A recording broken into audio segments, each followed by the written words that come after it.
अस्सलाम वालेकुम people, welcome to defence outpost. तो 2019 में जब पहली दफ़ा इस चीज़ को कंफर्म किया गया था कि JF-17 थंडर का ब्लॉक 3 आने वाला है, उस टाइम के ऊपर जो JF-17 ब्लॉक 3 की स्पेसिफिकेशन मीडिया पे बाहर निकल के आई थी वो बहुत ही ज़्यादा इंटरेस्टिंग थी। उसमें लॉन्ग रेंज की BVR मिसाइल्स को मेंशन किया गया था, AESA रेडार को मेंशन किया गया था, हेलमेट माउंटेड जो डिस्प्ले है उसका यहाँ पर मेंशन था, जो कि ये सारी अपग्रेड जो है वो ऑलरेडी हम जो JF-17 ब्लॉक 3 जब पाकिस्तान एयरफोर्स की सर्विस में आया, ये सारी अपग्रेड उस एयरक्राफ्ट के ऊपर मौजूद थी। लेकिन एक और यहाँ पर बहुत ही इंपॉर्टेंट अपग्रेड थी जिसको मेंशन तो किया गया 2019 में कि ये JF-17 ब्लॉक 3 के साथ सिस्टम इंटीग्रेट किया जाएगा, लेकिन जब JF-17 ब्लॉक 3 सर्विस में आया तो वो सिस्टम उसके साथ मौजूद नहीं था। यहाँ पर एक IRST सेंसर की बात हो रही है, यानी कि infrared search and track sensor, जिसको प्लान किया गया था JF-17 ब्लॉक 3 के साथ इंटीग्रेशन के लिए, लेकिन ये सेंसर कभी JF-17 ब्लॉक 3 के ऊपर इंटरनली स्पॉट नहीं हुआ। कुछ लोगों का यहाँ पर मानना है कि जो एक पॉड बेस्ड IRST सेंसर है वो पाकिस्तान एयरफोर्स ने JF-17 ब्लॉक 3 के साथ ऑपरेशनल किया हो, लेकिन अभी उसके ऊपर कोई कंफर्मेशन नहीं है। किसी भी पॉड बेस्ड IRST सेंसर के साथ, चाहे वो चाइनीज हो, पाकिस्तानी हो, उसके साथ JF-17 ब्लॉक 3 को स्पॉट नहीं किया गया। अब मॉडर्न कॉम्बैट के अंदर IRST सेंसर जो है वो इतना जरूरी क्यों है, उसके ऊपर हम आगे चल के बात करेंगे। लेकिन जहां तक ये सवाल है कि JF-17 ब्लॉक 3 के एयरफ्रेम में इंटरनली हम एक IRST सेंसर नहीं लगा पाए, तो इसके पीछे जो मेन रीजन है वो JF-17 थंडर का एयरफ्रेम है, जो कि एक LCA कैटेगरी का एयरफ्रेम है। आप अगर इस एंगल से देखोगे तो JF-17 ब्लॉक 1, ब्लॉक 2 और ब्लॉक 3 में एयरफ्रेम के अंदर डिफरेंस बिल्कुल भी नहीं है। JF-17 ब्लॉक 3 के अंदर जो है वो कंपोजिट मटेरियल्स को ज्यादा ऐड किया गया है, लेकिन एयरफ्रेम की लेंथ और डायमेंशन जो है वो बिल्कुल यहाँ पर सेम है। जिस तरह से JF-17 ब्लॉक 1 का एयरफ्रेम है, उसी तरह से मोरलेस यहाँ पर JF-17 ब्लॉक 3 का एयरफ्रेम है। लेकिन ब्लॉक 1 से ब्लॉक 3 तक आप लोगों को पता है कि इंटरनली बहुत कुछ चेंज किया गया, और ये यहाँ पर एसेंशियली ब्लॉक 3 की लिमिट थी कि आप जो मेजर चेंजेस है उसको कर सकते थे, रेडार को चेंज कर सकते थे, कॉकपिट में अपग्रेड कर सकते थे, कंपोजिट मटेरियल ऐड करने की वजह से एयरफ्रेम स्ट्रेंथन हुआ, आप जो लॉन्ग रेंज की BVR है उसको कैरी कर पाते हैं। लेकिन IRST सेंसर जो है उसको इंटीग्रेट करने के लिए आपको इंटरनली एयरफ्रेम के अंदर जगह ज्यादा चाहिए, जो कि थंडर के अंदर ये चीज यहाँ पर अवेलेबल नहीं थी, क्योंकि एयरफ्रेम ब्लॉक 1 से ब्लॉक 3 तक सेम ही था। तो ब्लॉक 3 के अंदर तो हम यहाँ पर एक IRST सेंसर जो है वो ऐड नहीं कर पाए। लेकिन ये यहाँ पर एक बहुत इंपॉर्टेंट पॉइंट जो है वो फ्यूचर के हिसाब से काफी ज्यादा इंटरेस्टिंग है कि जो चीजें हम JF-17 ब्लॉक 3 में नहीं कर पाए वो हम आगे चलकर JF-17 ब्लॉक 4 या फिर PFX अल्फा के अंदर करेंगे। और यहाँ आकर आप ये चीज कह सकते हैं कि इस चीज के काफी अच्छे चांसेस हैं कि जो हमारा PFX अल्फा एयरक्राफ्ट है उसके अंदर एक इंटरनली इंटीग्रेटेड IRST सेंसर, यानी कि infrared search and track sensor जो है वो मौजूद होगा। और ये चीज जो एक पैटर्न है पाकिस्तान एयरफोर्स का JF-17 का जो ब्लॉक बिल्डिंग साइकिल है उसको लेकर बिल्कुल सेंस बनाती है कि क्योंकि PFX अल्फा के अंडर जो एयरफ्रेम है उसको थोड़ा सा बड़ा किया जाएगा, यहाँ पर स्पेस जो है नया इक्विपमेंट ऐड करने के लिए मिलेगी। तो जो चीजें आप ब्लॉक 3 के अंदर ऐड नहीं कर पाए, जो कैपेबिलिटीज नहीं ऐड कर पाए, वो PFX अल्फा के लिए ऑटोमेटिकली यहाँ पर परफेक्ट बन जाती हैं। और एक IRST सेंसर जो है वो 80s 90s में तो इंपॉर्टेंट था ही, यहाँ पर अब जो मॉडर्न कॉम्बैट है उसमें ये सेंसर, इसकी जो इंपॉर्टेंस है वो और ज्यादा बढ़ चुकी है, क्योंकि एक यहाँ पर स्टेल्थ एयरक्राफ्ट जो है आहिस्ता आहिस्ता पॉपुलर हो रहे हैं, और दूसरा यहाँ पर इलेक्ट्रॉनिक वॉरफेयर जो है वो काफी ज्यादा एक बड़ा थ्रेट बन रही है। और इन दोनों एस्पेक्ट के अगेंस्ट में IRST सेंसर जो है वो काफी अच्छे तरीके से परफॉर्म कर सकता है। IRST का मतलब जैसे पहले बताया कि infrared search and track system है। ये एक ऐसा सेंसर है जो कि फाइटर एयरक्राफ्ट की फ्रंट साइड के ऊपर, अमूमन नोज कोन के ऊपर माउंट किया जाता है, और जिस तरह से एक एयरक्राफ्ट का जो रेडार है वो रेडियो वेव्स के थ्रू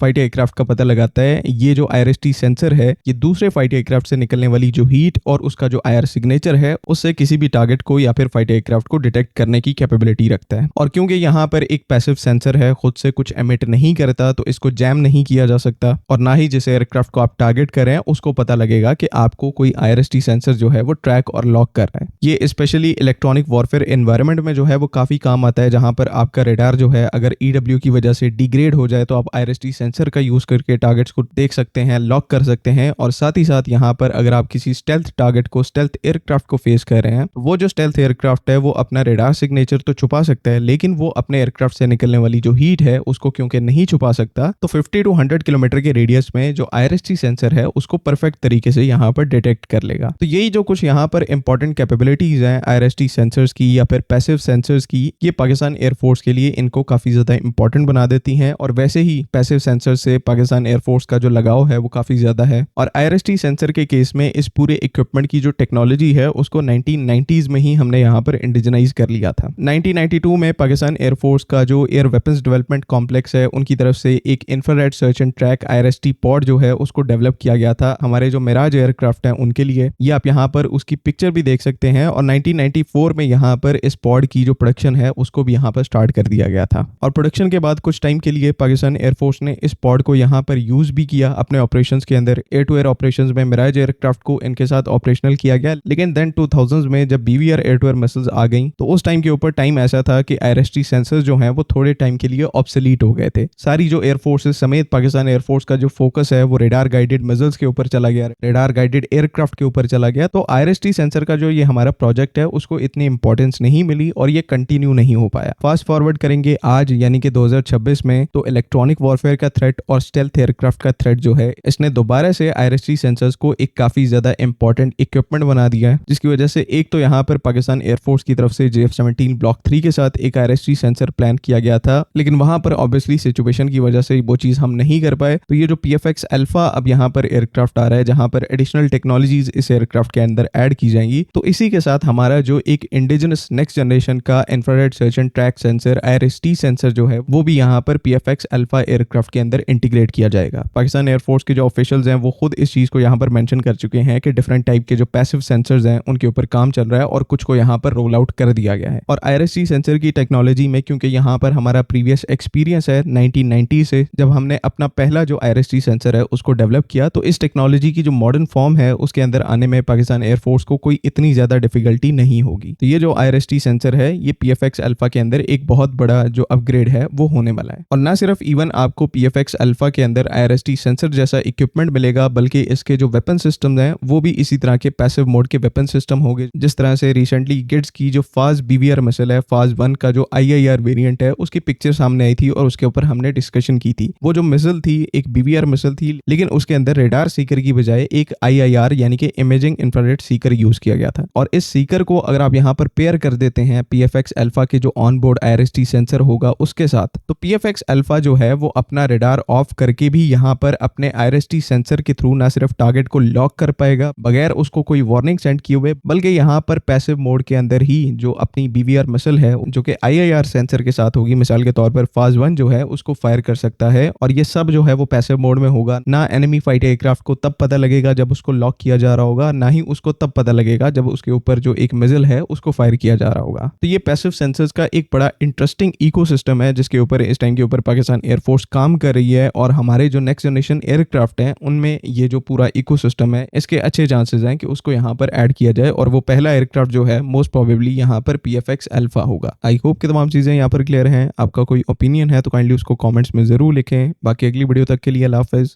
पाकिस्तान जिंदाबाद।